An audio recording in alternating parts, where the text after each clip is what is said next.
Allahu Allahu Allahu Allah Allahu Allahu Allahu Allah Allahu Allahu Allahu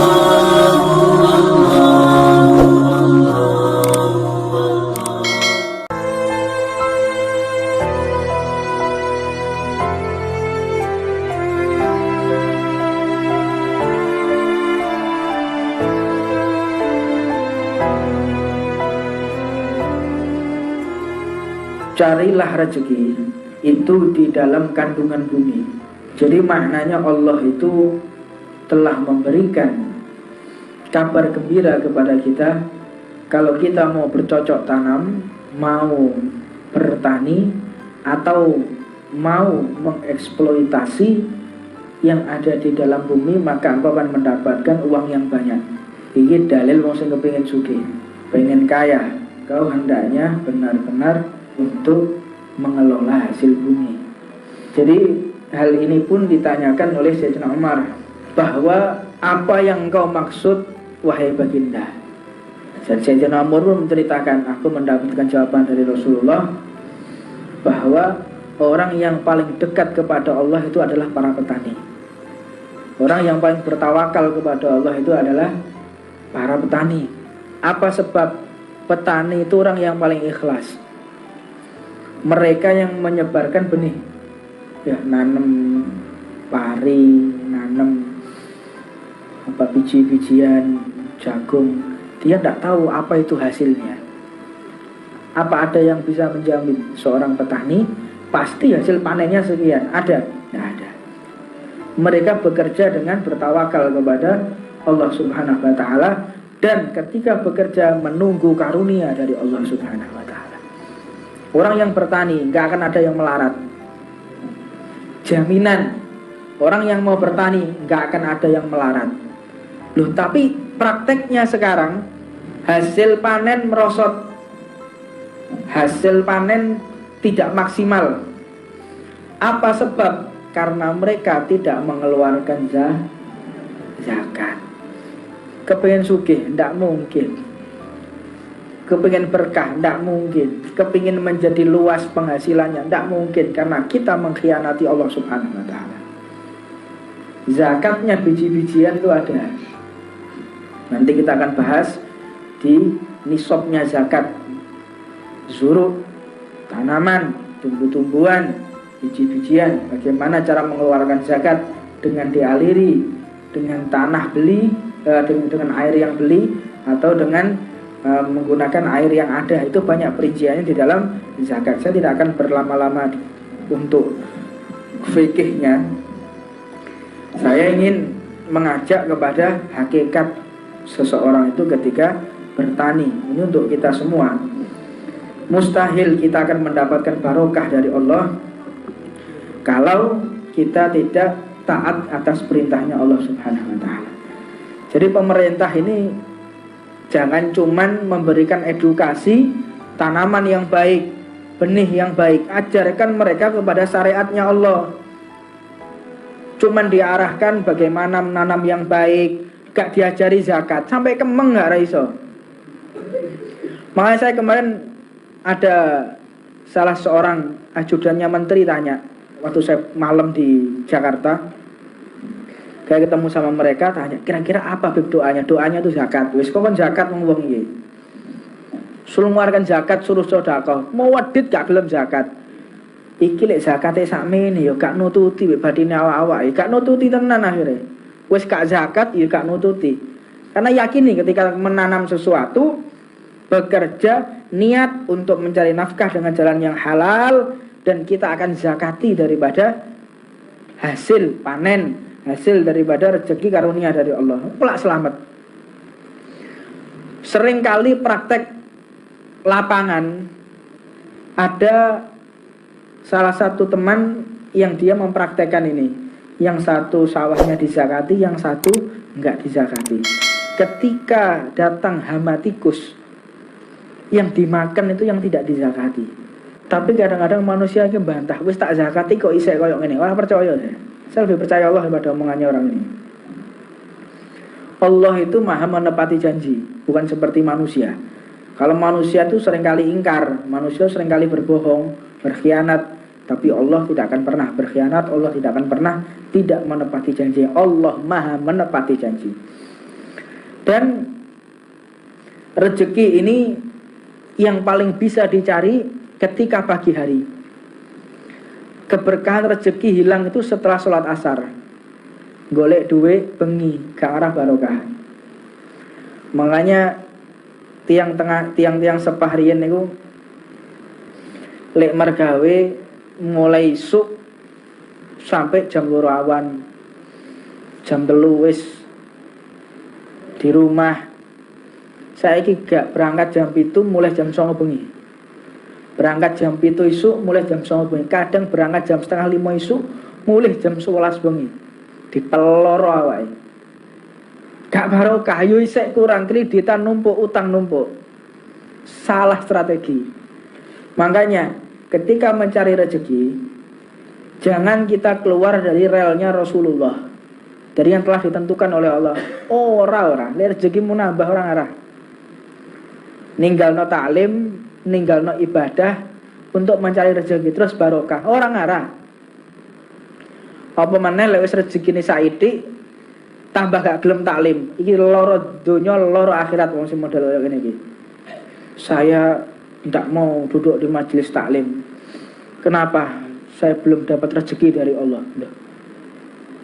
Iki sodrun iki rada gak bek iki utek sing model-model ngene iki. Innallah tukafil birizqih litolabatul ilm. Allah itu menjamin orang yang mau duduk majelis taklim pasti dijamin sama Allah rezekinya. Kalau rezeki mereka yang tidak ikut taklim itu yang memberikan malaikat, sing ngedumi malaikat. Tapi bagi orang-orang yang duduk di majelis taklim mau belajar, itu yang memberikan rezeki adalah Allah Subhanahu wa taala. Pemberian malaikat dengan pemberian Allah sungguhlah berbeda. Lebih berkah pemberian Allah, lebih banyak pemberian Allah daripada pemberian para malaikatnya. Nah, kita jangan sampai terkontaminasi dengan pikiran-pikiran yang salah. Aku lek kerja petang jam, 5 jam, iki olehku 50.000. Tapi lek kerja 10 jam olehku 100.000. Ora, salah ya. Tinggal keyakinan kita kepada Allah Subhanahu wa taala. Oke, dia dapat 100.000. Begitu ngelumpuk gitu ku obat loro gitu. Ono maneh kok musibah. Lah sama aja.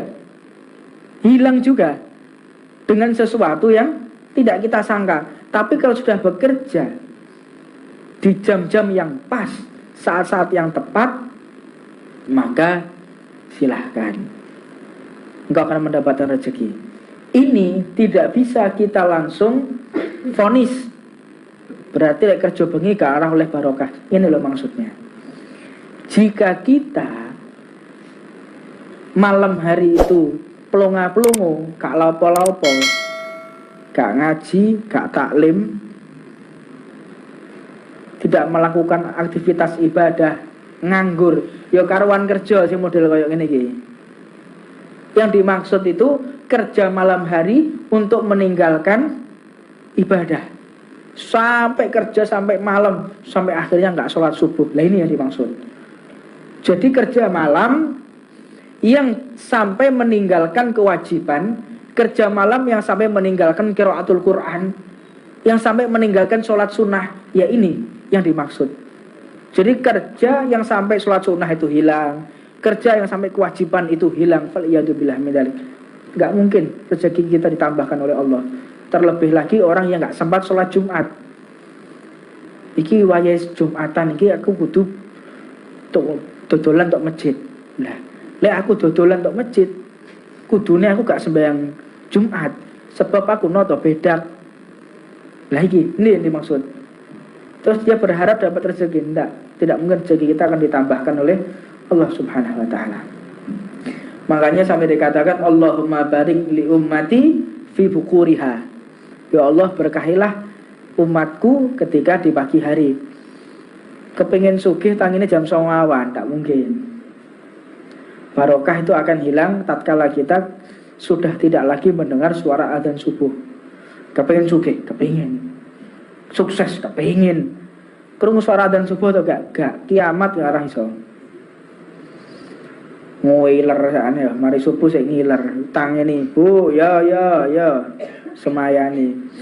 Kepingin sugih, kepingin manfaat, tak mungkin. Bangun sebelum sholat subuh dan tidur setelah terbitnya fajar. Ndak kuat duduk sama tidur, mujahadah.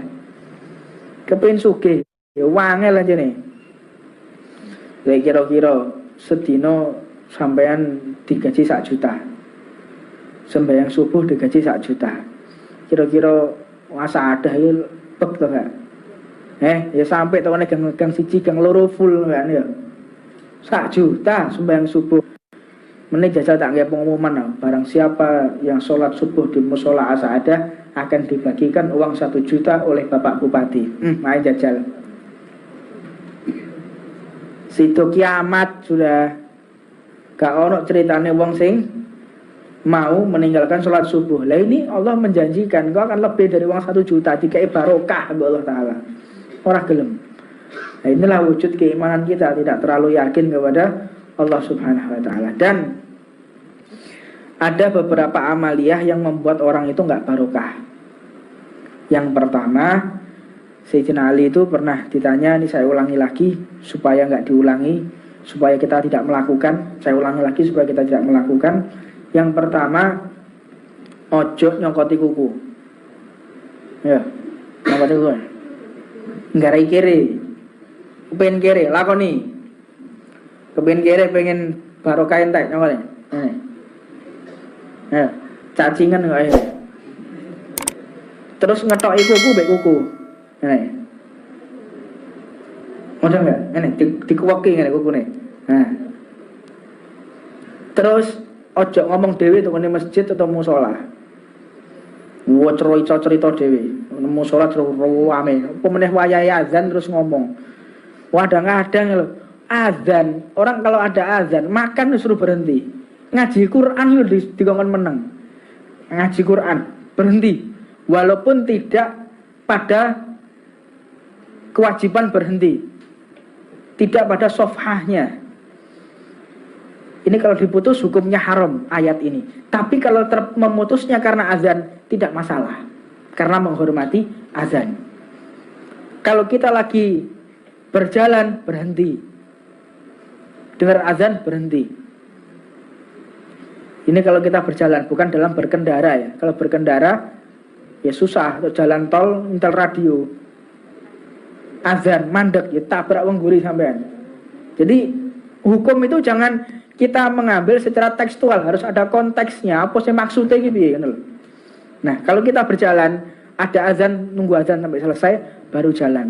Kalau tidak tergesa-gesa. Misalnya kalau kita mengimami di masjid yang lain, kira-kira azan, yuk kudu cepet no. Jadi nggak bisa kita mengambil, loh iki kok jarene kokon melaku, kokon mandek. Lah kok imam iki kok malah melayu, kok malah cepet-cepetan. Karena dia ngimami masjid ya, harus buru-buru. Jadi harus ada konteksnya, sebab musababnya. Jangan kita memahami sepatah-patah di dalam segala ucapan. Nah, termasuk daripada mengusap keringat dengan baju. Ini, sapno dewe ini.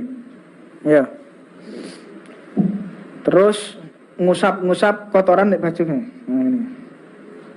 Ya, iki nggara iki kiri. Kepengin kiri jajalan. Makanya kalau ceritanya wong sugih ngene ora ono, gak tau tuh ono nggo sapu tangan. Ya, nggo sapu tangan, resi, bawa pakai tisu. Potongan kaya awak-awak iki lak gak ngewene wis ya. Makanya gak sugih-sugih dapurane kok kene-kene iki. Lah terus nyapu rumah di malam hari. Bengi-bengi nyapu. Ini nggarai kiri. Supaya diapalno iki kiri iki mong. Terus jangan buka pintu setelah sholat asar. Rapet, jendela-jendela ditutup semua.